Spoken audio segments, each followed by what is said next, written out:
Hi, I'm Suzanne Hartmann, and I would like to introduce you to my first novel, PERIL, Fast Track Thriller, number 1. I'm going to read chapter 1 for you, kind of give you a little teaser and a taste of the book. The moment Lady Anne stepped out of the Mashkuri embassy, the Washington, D.C. hit her like a wall. The humidity wrapped itself around her like a blanket, heightening the tension writhing in her stomach like a dozen slithering serpents. Only minutes from now she would enter the White House, where Hussam Jabbar threatened an attempt on the life of King Ahmad, her companion for the day. Placing a hand on the arm King Ahmad held out for her, she firmly pushed her misgivings aside. Premonition or not, she had a job to do. While she settled herself near the king in the rear of the second of 2 stretch hummers, 2 of his personal bodyguards took up positions by the driver's compartment. She brushed a neatly manicured finger against the minuscule earbud as she tucked a stray strand of curly blonde hair into her elegant updo. The wallet-shaped wireless device in her purse would pick up the chatter between the Secret Service agents at the White House. Knowing she would hear if they spotted any danger eased some of the tension that had been building all morning. But would the well-respected agency live up to its reputation and stop the planned assassination attempt against the king? Or would she need to display her enhanced strength to protect her charge? She glanced at the king. Did he know the terrorist group had announced their intentions on the Arab television network Al Jazeera early this morning? "Are you ready, my lady?" Something about the glint in the older man's sea-green eyes and the set of his jaw told her he was prepared for whatever might come today, whether he heard the latest news or not. Perhaps he'd become used to the constant threat. After all, every Muslim terrorist group in existence had pledged to kill the first Arabic king to convert to Christianity. "Of course, Your Majesty. This isn't the first time I've served as a bodyguard." The king opened a cabinet that hid a wet bar and refrigerator, pulled out a long-stemmed glass, and poured himself some water. He waved a hand towards the cabinet. "Please, help yourself." Grateful for something to focus on, Lady Anne followed the king's lead. A sip of the water's coolness washed clarity into her thinking, as though it were a dose of fresh confidence. If this had been a normal assignment, her veins would have pulsed with restrained energy at a reason to unleash her enhanced strength. But nothing about this mission was normal, and if she had to use her abilities today, it would be under the watchful eyes of the media. The power the media held to expose her secrets sent a shiver up her spine, but it was far too late to back down now. A rap on the glass behind the driver's compartment brought her thoughts back to her surroundings. The thin, beardless guard nodded to his bearded partner. In sync, they pulled out twin Smith & Wessons and aimed them at King Ahmad. Lady Anne's hand shook, spilling water onto the floor. She tapped the king's arm to warn him. Were the intelligence reports wrong about the attack? Perhaps Hussam Jabbar had intentionally misled them. The thin guard slid down the long leather seat lining the driver's side and came to a stop directly across from King Ahmad. He straightened his back, raised his chin, and addressed the king in Arabic. Although Lady Anne couldn't understand the words, the gleam in his eyes radiated pride and determination, not hatred. King Ahmad looked down his long nose at the guard. "You are rude, Khalil, to speak Arabic in front of my guest. Will you condemn her to death without even the benefit of knowing why?" Khalil wrinkled his nose at Lady Anne as though she were a piece of distasteful garbage, and then nodded. "I will grant the wish of a dying man." He pulled his shoulders back and seemed to take on the role of a judge. "King Ahmad, you have defiled both yourself and Mashkur by turning to the blasphemous practices of Christianity. According to Hadith 957, it is my duty to kill you." "Khalil, my trusted guardian," King Ahmad spread his arms in front of him. "Since when have you taken the requirements of the Koran to heart?" Only a glance at the weapon in Khalil's hand betrayed any hint of anxiety. "Why, only last week you told me you looked forward to this trip so you could restock your liquor supply." Khalil lowered his eyes. "It is to my shame that I have not lived according to the Koran, a Muslim in name only."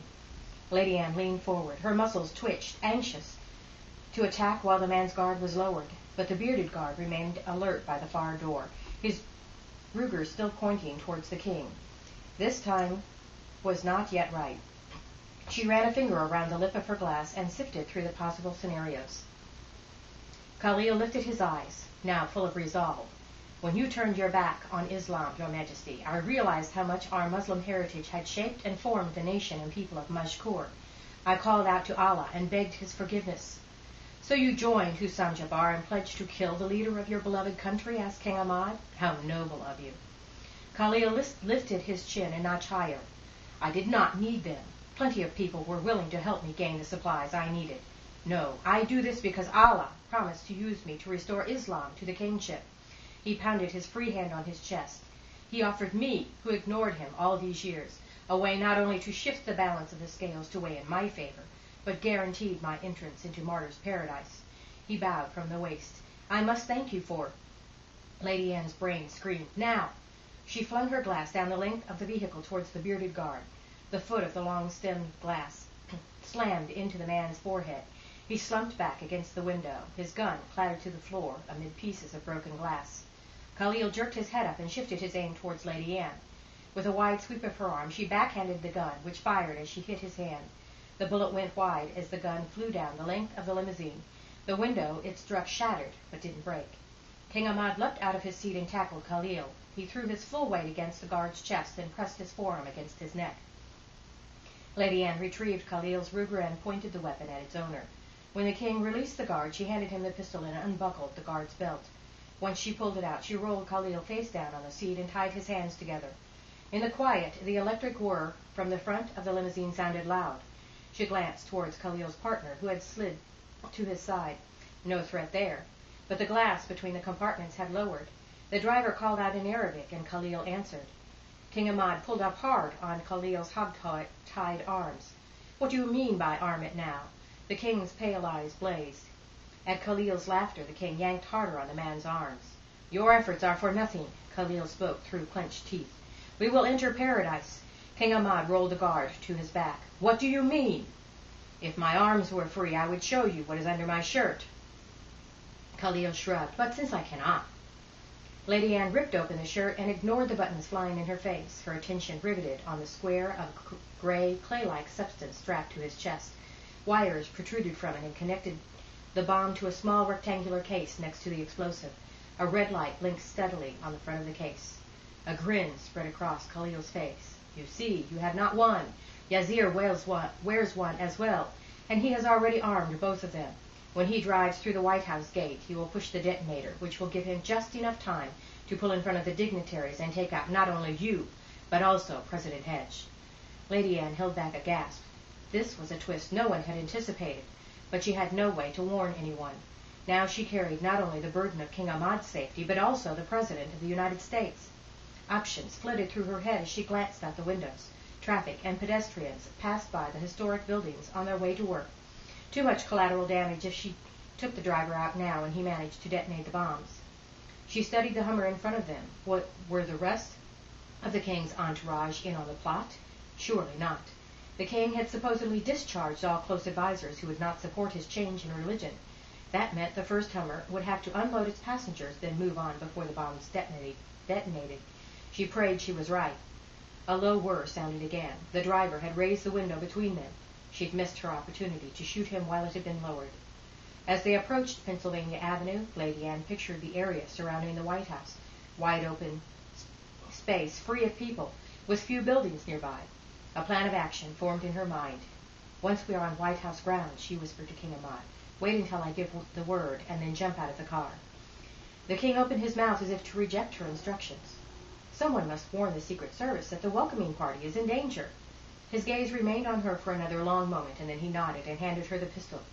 "Sit by the door and be ready," she told him. As he rose, she glanced towards the front of the vehicle. The bearded guard still lay unconscious on the floor. Suddenly, King Ahmad slammed hard into her and landed in her lap. Her head smacked against the window, and she dropped the gun. Khalil pulled back from where he'd headbutted the king. Before Lady Anne could extricate herself, Khalil rammed King Ahmad in the stomach again. Lady Anne pushed the king to the side and rose to face Khalil as he prepared another assault. She brought up both hands, balled into fists. They connected with his chin, and bone crunched against bone. Eyes wide, Khalil flew backwards against the window. His head smacked the rim with a dull thud. He let out a whimper before he landed on the seat, unconscious. The Hummers pulled to a stop before two military guards standing in front of a line of 4-foot-tall posts extending from a small gatehouse. After one of them spoke with the driver of the first vehicle, the post sunk into the ground, and the stretch Hummer drove over them. As their vehicle followed, the king reached for the door, but Lady Anne held him back. There are too many people nearby. We must go through one more gate before we will enter wide open spaces. Moments later, the first Hummer slowed as it approached the gate in the tall wrought iron fence that surrounded the White House. The vehicle pulled through the gate as it swung open. Once the Hummer entered the fenced area, Lady Anne released the king. "Now, Your Majesty, you will be safe here." King Ahmad held his stomach where Khalil had hit him, but scrambled to the door. Jerking the handle, he tumbled out as the Hummer passed through the gate.